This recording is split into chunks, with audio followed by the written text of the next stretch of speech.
Your life doesn't begin with a heartbeat. It begins with a countdown. 10, 9, 8. The ground shakes. Fire screams beneath you. And then you leave. September 5th, 1977, Cape Canaveral, Florida. You are 1,592 pounds of aluminum, gold, and ambition. You are the most important machine humanity has ever built. You just don't know it yet. The Titan Centaur rocket punches you through the atmosphere in minutes. The noise is total. Everything vibrates. Then, silence. You cross into space and the shaking stops. Below you, Earth. Blue, whole, impossibly beautiful. You turn your cameras toward it, not because you're told to feel something, because that's what you were built for. To look, to listen, to send it all back. Your instruments wake up one by one.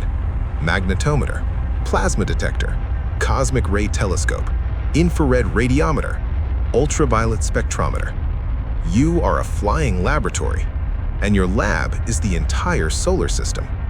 Mission parameters: fly past Jupiter, then Saturn. Photograph, measure, record, then keep going.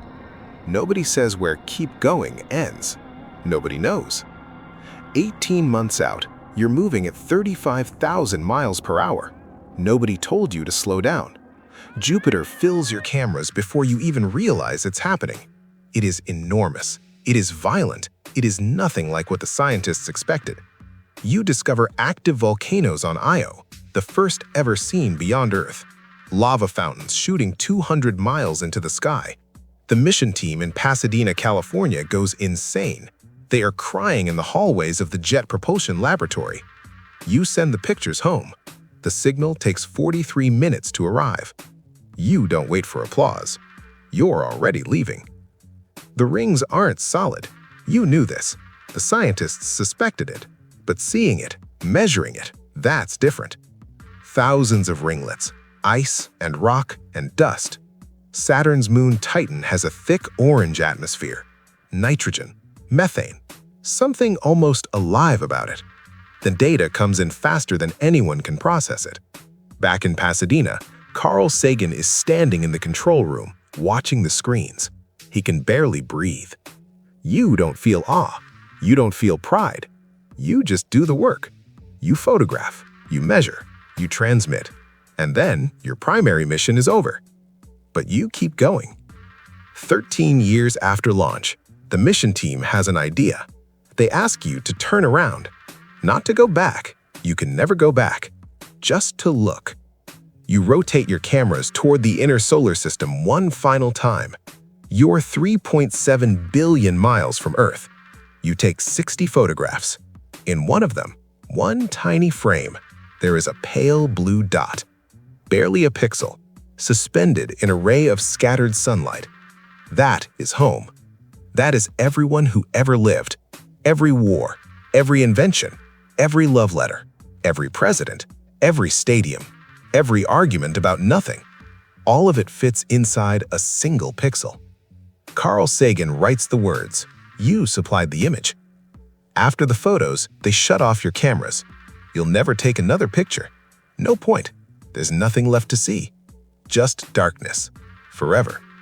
You turn back toward the void and you keep moving. 35 years gone. You have crossed something no human object has ever crossed. The heliopause. The edge of the heliosphere's reach. The bubble of influence from our sun. You've punched through it. On August 25, 2012, scientists at JPL confirm it. You are in interstellar space, the first human-made object to reach it. The particles around you change. The magnetic field shifts. Everything is different out here. Quieter, emptier, colder. The sun behind you is now just a bright star. Brighter than the others, but a star all the same. You are between stars, in the true void between solar systems. No probe has been here. No person has been here. You are completely, absolutely alone. And you keep going. Something goes wrong. The flight data system, one of your 3 onboard computers, starts sending back garbled data. Back on Earth, the engineers panic.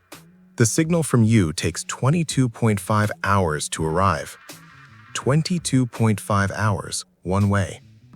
They send a command. They wait 45 hours for a round-trip reply. The team at JPL are in their 50s and 60s now. Some of them have worked on you their entire careers. They pull out documents from 1977, paper documents, hand-typed instructions, technical manuals printed before the internet existed. They figure it out. They send a fix. They wait. 45 hours. Then your signal comes back. Clean, clear, correct. The engineers cheer like it's 1977 again. You didn't know any of this was happening. You just kept moving at 38,000 miles per hour while old men and women saved your life with 50-year-old blueprints. You are 15 billion miles from Earth. 15 billion miles. The number doesn't mean anything until you think about it this way. Light, the fastest thing in the universe, takes 22 hours to reach you from home. You are running out of power. Your 3 radioisotope thermoelectric generators are decaying. Plutonium-238, converting heat into electricity. But that conversion weakens every year. You lose about 4 watts per year. You started with 470 watts. Now you have less than 50. The mission team has been making choices. They shut down your cameras in 1990. They powered down instruments one by one. The plasma wave science system, the low-energy charged particle detector. Each shutdown, a small death. By 2025, they will have to shut down more. By the early 2030s, you will go dark. Not because you crashed, not because you broke, because the heat of your own nuclear core will finally be too weak to power a single instrument. You will still be moving. You will move for billions of years. You will outlast the civilization that built you, but you will be silent. Before they launched you, they put something on your body. A golden record, 12 inches, gold-plated copper. On it, 116 images of Earth, greetings in 55 languages, sounds, rain, surf, wind, a mother's first words to a newborn, music, Bach, Beethoven, Chuck Berry, a message from President Carter, a map showing where Earth is in the galaxy, instructions on how to play it. You don't know what's on it, you can't read it, but you carry it. You will carry it for eternity. In 40,000 years, you will drift away within 1.6 light-years of a small star called AC plus NA 793888. The record will still be there, intact, unplayed. An unanswered message in a golden bottle, thrown into an ocean with no shore. Imagine the day it comes, the last coherent signal, the last line of data sent home. The engineers at JPL will know it's coming. They will have gathered. The dishes at the Deep Space Network, Goldstone, California, Madrid, Spain, Canberra, Australia, all pointed at you, all listening.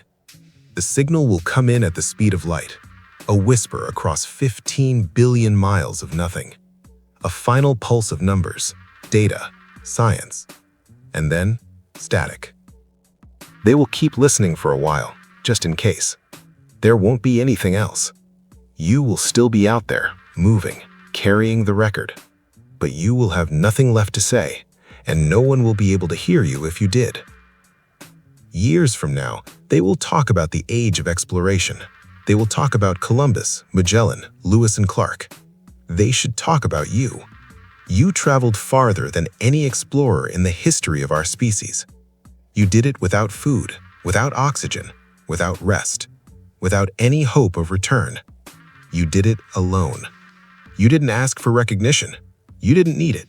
You just kept moving at 38,000 miles per hour through a darkness so complete that even your instruments couldn't fully describe it. The people who built you are dead. The people who flew you are old. The country that launched you has changed 100 times over. But you are still out there, still moving, still carrying that golden record into the dark. Voyager 1, 722 million miles per year, heading toward the constellation Ophiuchus. ETA to the nearest system years, 73,775 years. You are the farthest thing humanity has ever touched, and you are still going. End of transmission.